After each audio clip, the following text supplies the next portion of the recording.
I'm Sam with WriggleBrew, and this is Climate Action Figures.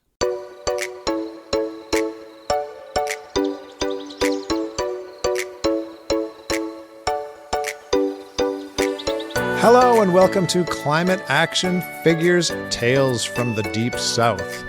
My name is John Whidden, and this week on the show you get to meet Sam.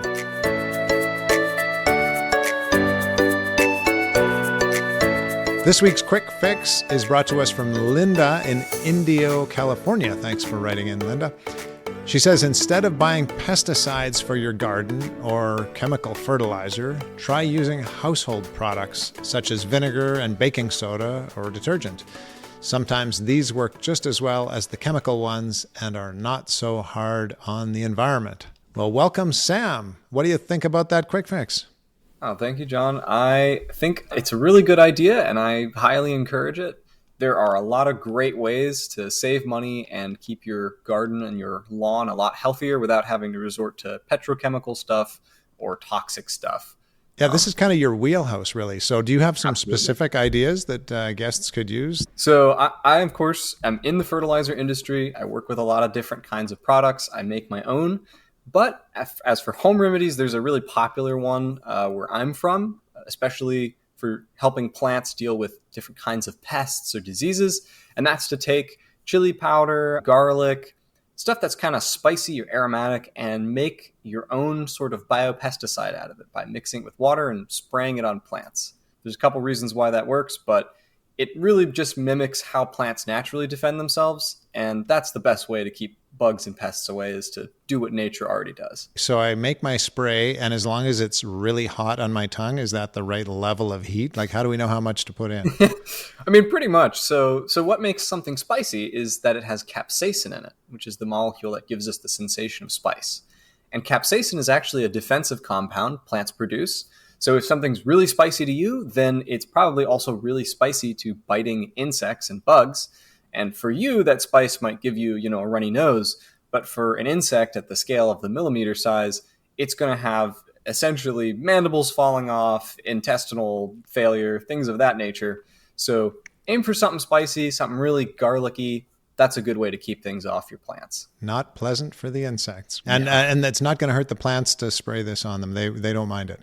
No, in fact, that's how they defend themselves naturally. They make these kinds of compounds. So, I mean, even coffee, right, has caffeine in it. Caffeine is a defensive compound. It's a polyphenol compound plants produce specifically to keep themselves healthy. Very interesting. Well, thanks for that, bringing in your own expertise here. Yeah, you're welcome. It was a cool quick fix. Now, Sam, you are the CEO of WriggleBrew, a startup in Central Florida dedicated to sustainable agricultural solutions.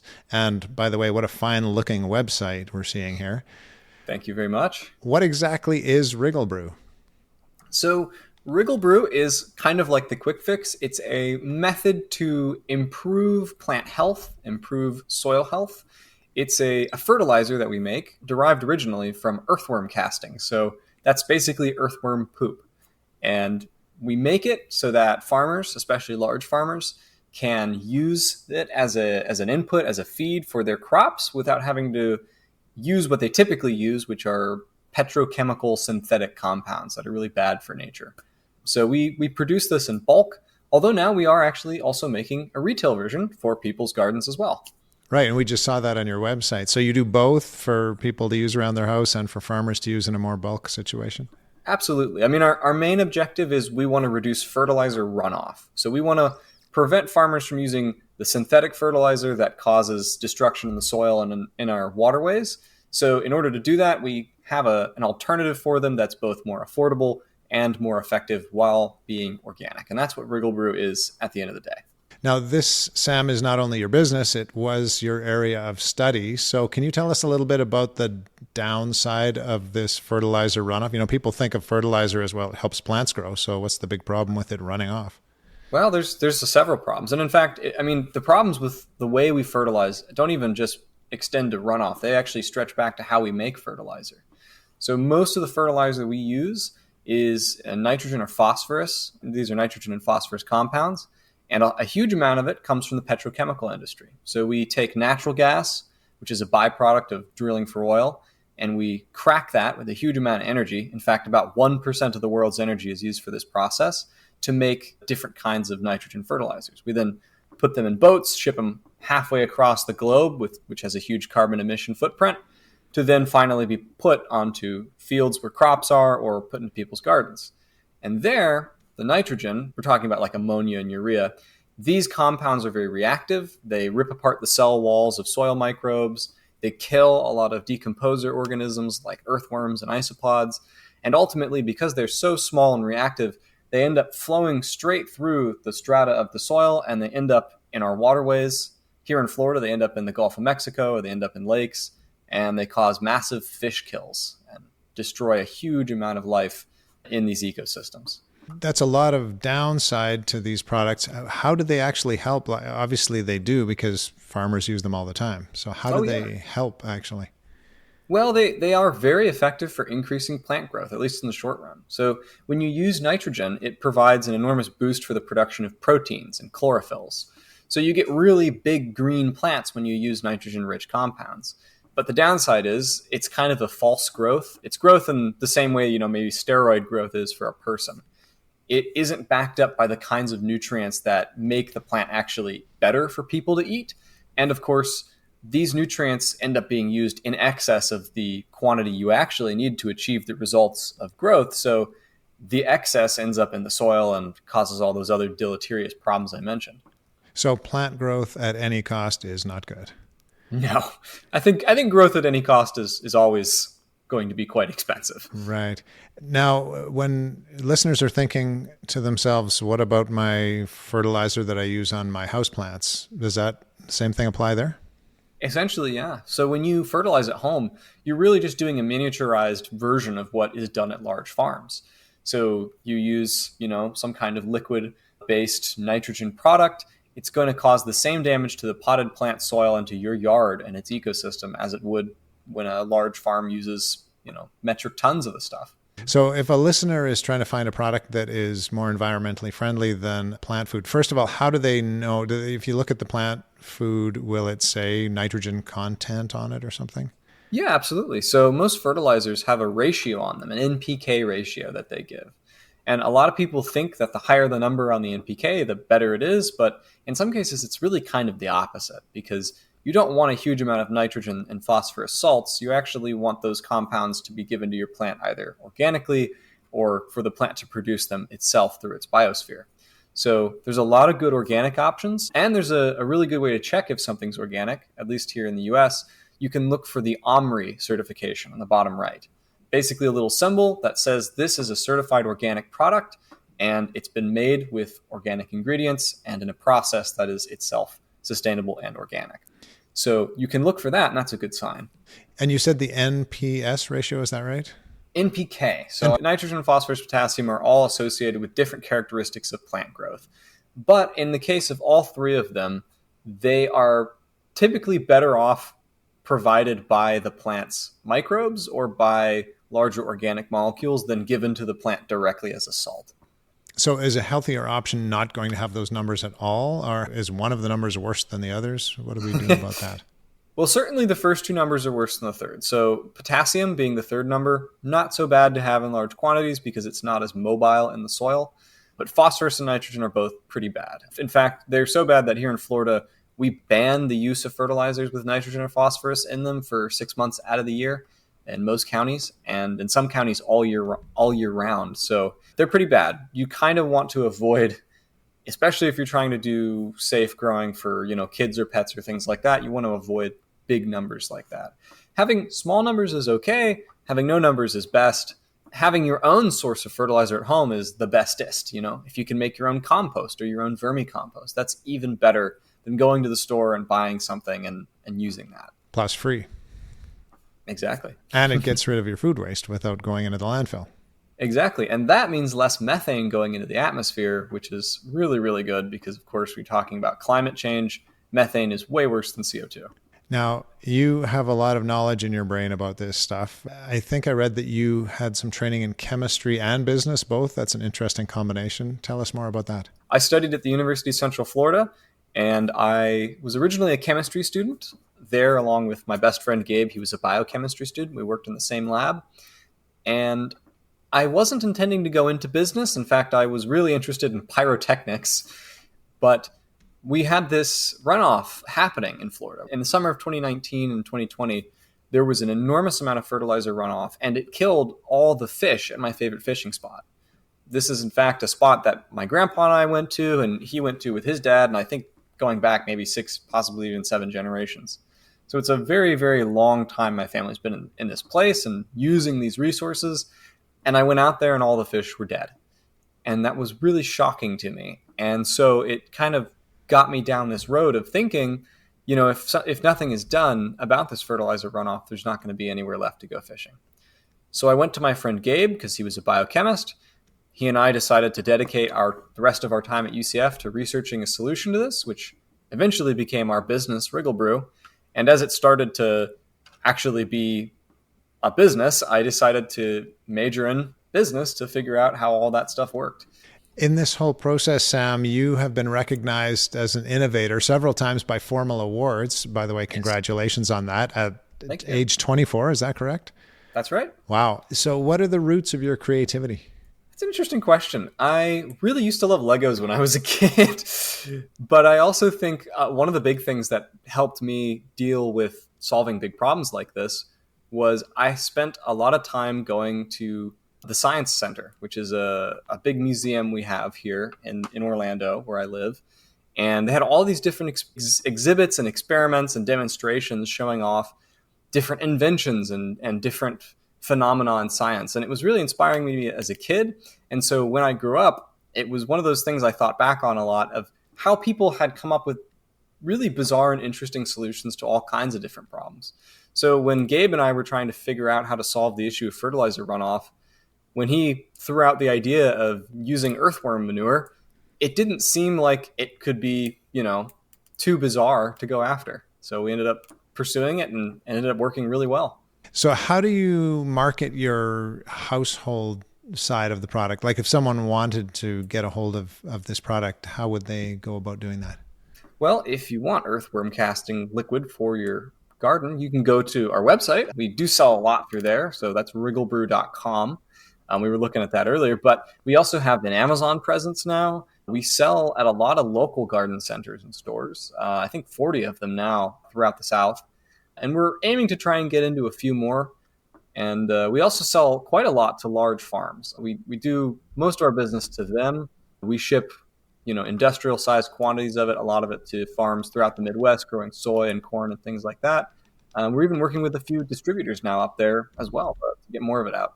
Now, if people cannot find your particular product, are there others made by Worm Castings or other really great environmentally friendly products that you recommend? Absolutely. So I recommend worm castings themselves. The actual worm manure is really good for especially starting gardens. And there are a few other businesses that do similar organic fertilizers that are pretty great. There's a company right now, I'm not sure if I can say their name because it's actually expletive, but it's Fish Poop, except swap poop out for a less polite word. They do a really, really cool fish emulsion-based fertilizer. So that one's pretty effective and neat.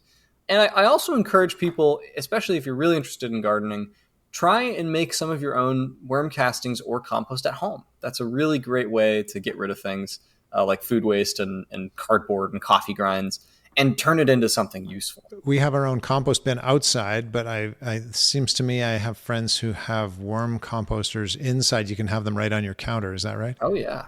Yeah, I mean, they don't stink. That's kind of the amazing thing about earthworms and their manure. It's not stinky because chemically speaking, it's all humic acid. It's all the same kinds of stuff you find in soil. So they're basically producing dirt and not feces as we would recognize it.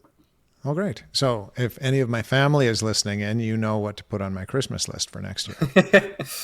Now, once I get my fancy worm composter on my counter, I'm always a bit concerned about taking my outdoor compost and putting it on my plants inside because maybe it'll bring some bugs in with it. Is that a concern? And would it also be a concern in terms of worm composting? Yeah, it's always something of a concern. We don't like having bugs in our house. And unfortunately, a fact of nature is just that when you produce dirt or have things decomposing, bugs like to hang around. It's a good way for them to get food sources and for them to reproduce. Now, the good thing about what we created in our product is that it provides a lot of the same microbes and a lot of the same compounds you get from a compost or vermicompost, but in a liquid that's not going to attract bugs and is not going to bring bugs into your house. So that's a good way to get around that. But another way is if you really want to produce compost and bring it into the house for use in potted plants, is you can go through a process called solarization. So it's where you take your compost and you basically put it on like a baking tray and you kind of let it bake in the sun. What this will do to it is it's going to essentially sterilize it and kill all the eggs or larvae or whatever things might be living in it. And will also tend to kill a lot of the microbes living in it, but it will allow you to keep all the organic nutrition. When you take solarized compost, you put that into a potted plant, you're going to get a lot of the benefits of compost without any of the real downsides of bringing bugs into the house. And if I do get my own worm composter, can we put that directly onto the plants? Do we have to go through the solar process or no? Not really. Worm castings tend to be very clean. So that's one of the kind of amazing things about them is, not only do they not smell bad, they are also pretty well regulated by the earthworms for pests and bugs and things of that nature. Well, thanks for sharing your vast knowledge on this subject with us. Now, Sam, if you don't mind, I would love to take a minute to give something away. We don't take sponsorship on Climate Action Figures, but we do love the work done by an organization in Canada called the Canadian Parks and Wilderness Society. And they sent us a couple more T-shirts to give away. And sweet. I'd like to show a few of those off right now. So if you don't mind, since we have listeners that are on the podcast here, maybe, Sam, you could describe what we're seeing as I hold them up. I'll take a look. And these are both, sorry for the wrinkles, in transit. We got a little bit wrinkly. We got a medium of this shirt. It's a beautiful shirt. It's covered in all kinds of very colorful flowers with the name on the side so you can see what flower is what. And I kind of want that one. Well, maybe we'll mail it to you. So this one has got a ram or goat with some kind of horns on it. I'm not an animal person, more of a worm guy. I think it's a mountain sheep. I think it is. I think it's some kind of mountain sheep. And it has Canadian Parks and Wilderness Society on it. It says Wild Side right next to the big mountain sheep. They're both mediums. They're both the various shades of green. And if you want to win those, just write into us. That's all you need to do. So send us a message via social media or climateactionfigures@gmail.com. And we would love to give one of those to you. Now, we love giving things away for free. But to be fair, any organization should feel free to send us swag to give away. So if you have something you want us to give away, send us a message or send us the swag. And as long as it has an environmental component, then we'd be happy to oblige. Now, Sam, speaking of environmental components, many companies out there, in my view, are really greenwashing us with their businesses. Would you agree with that statement? Absolutely. And I think it's one of the biggest shames of the industry that's really happening right now. I thought you might have an opinion on that. Before I ask you something about that, let's just define it in case you have not heard that term before to our audience members. Greenwashing would, I think, broadly be defined as making like there is some great environmental component to your product when there really is not. You're just masquerading, maybe making the bottle green or showing some mountains on it when really it may be even harmful for the environment, but you're pretending it is great for the environment. So tell us what you find frustrating about that, Sam. I think a lot of things about that are pretty frustrating. So there's a lot of companies out there, ours included, that are really trying very, very hard to be sustainable and to be producers of products that are sustainable. And we end up finding ourselves competing with companies who really muddy the messaging, who make a lot of claims, use a lot of buzzwords, but ultimately are producing something which is not better for the environment, not better in its use. And especially in the fertilizer industry, I've noticed this several times where, for example, there's a company, I won't name names, but they produce a fertilizer which they call it, basically like dirt juice or something like this. And they say that it's organic, but when you read the actual label, it's just a watered down version of a synthetic fertilizer. So all the same chemicals, just less of them, but still quite bad. And it's the same with packaging for a lot of businesses. There was a scandal a while back with a company that was making paper water bottles. I don't know if you recall these, but they look like they're made of paper, cardboard on the outside. On the inside, there's plastic. It's a plastic bottle with paper covering it. And things like this are really frustrating because it's making consumers distrustful of words related to sustainability and to, regenerative practices, and it also competes with companies that are really trying to be sustainable in a way that's difficult. So as a CEO of a company that is really doing its due diligence in being kind to the environment, how do you recommend consumers go about figuring out, just generally speaking, not maybe in your industry, but in general, how do we know what's greenwashing and what is not? Well, at least in my industry, and I'll speak to that first, we do have the benefit of having organic certifiers. So I mentioned OMRI, OMRI, the OMRI certifier earlier. They do a lot in the organic input space. So a lot of products will claim to be organic or natural, but they don't actually meet the requirements. If they don't have that OMRI certification on them, that's a good way to know that they probably aren't really organic. In other products, there are other certifications that are now being put out to demonstrate whether or not a product is organic or not, but it can still really be a challenge. So I would encourage people to do their research, try and learn what exactly is this company claiming is organic or sustainable about their product, and why should I care about that specific product's differentiation versus another product, I was going to say also on that same topic, if you are someone who discovers a product and you find that it's really sustainable, share the word, tell your friends, let them know which ones are good and which ones aren't. Because people who are passionate about this tend to do the footwork themselves and educate themselves, and a lot of other people won't. So if you know, you kind of have a responsibility to tell others. Now, Sam, how do you, as a business owner, separate your company from greenwashing companies? So a couple ways. We try and use a lot more explanation when we market to people, tell them a lot more how it works mechanically. We also try to back up what we do with a lot more research and literature to demonstrate, this is why it's really organic and sustainable. And also for our work, most of it started as sustainable research projects and received, in our case, federal funding to actually pursue our work. So we often point to that and, as a demonstration of, hey, we're not just some corporation that's trying now to work backwards to the point of sustainability. This began as sustainable research funded by the federal government to make something good. And now we're starting to commercialize it. Hopefully the federal government will continue to fund environmental innovation. I hope so too. There's been some real, what's a good way of putting this? There has been some real turbulence recently. I'm sure. Now, forgive my preconceived notions, speaking of which, but when I think of environmental innovation, Sam, in the United States, I might think about the Pacific Northwest. I wouldn't typically think of Central Florida. Am I wrong? You're not wrong. We aren't really well known for being a hub for environmentalism, but we are starting to now, in the last couple of years, be home to a number of environmental and sustainable startups. And I'm guessing you're trying to change that perception.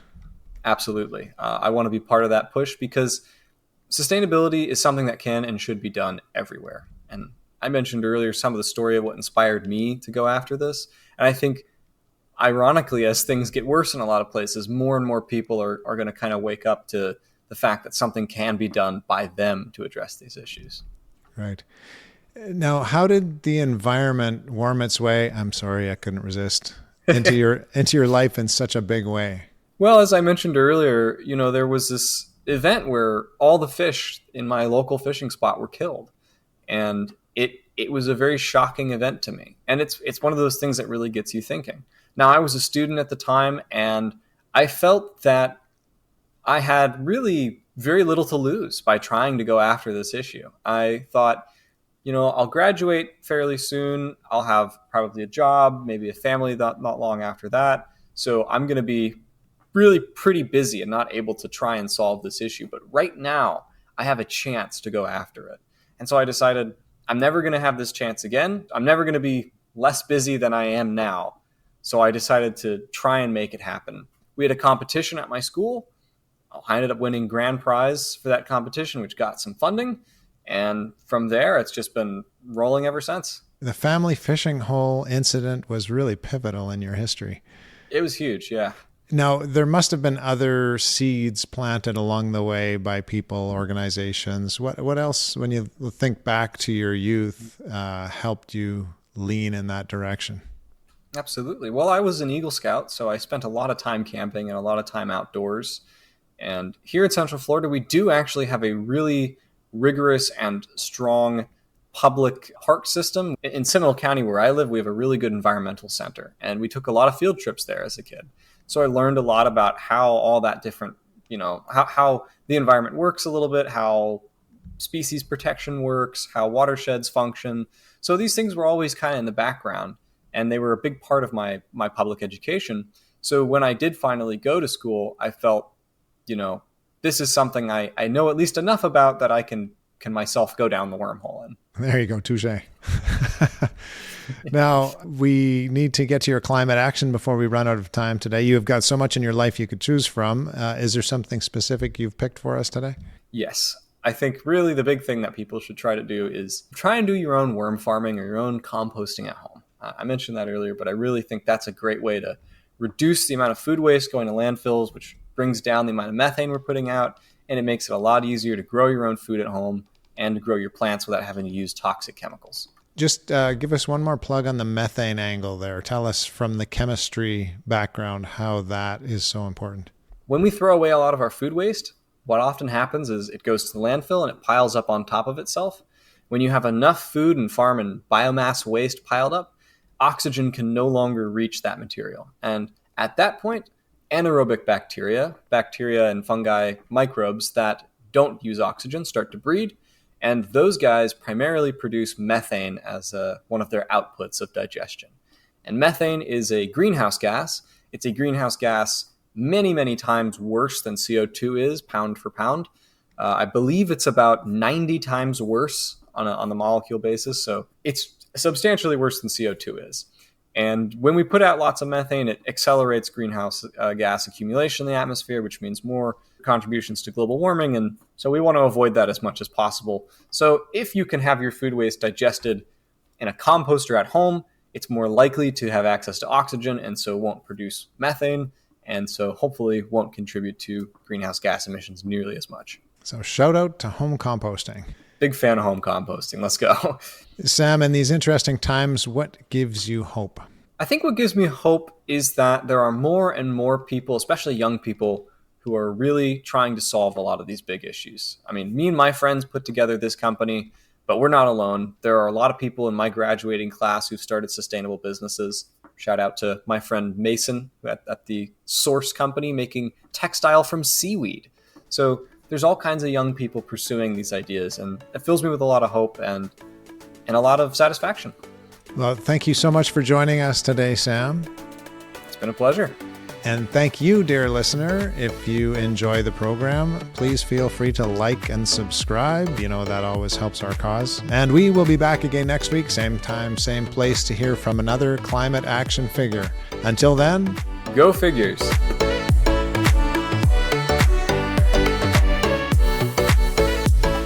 This has been Climate Action Figures. Our show is produced and hosted by John Whidden. Our creative consultant is Kayla McIntosh. Our theme song is Hawaii Vacation by Tovari. You can find us on Instagram, Facebook, and YouTube at Climate Action Figures. That's all one word. And if you have any other questions or comments that arose from this or any episode, feel free to reach out to us at climateactionfigures@gmail.com. And thank you for listening. We'll be back next week with another Climate Action Figure.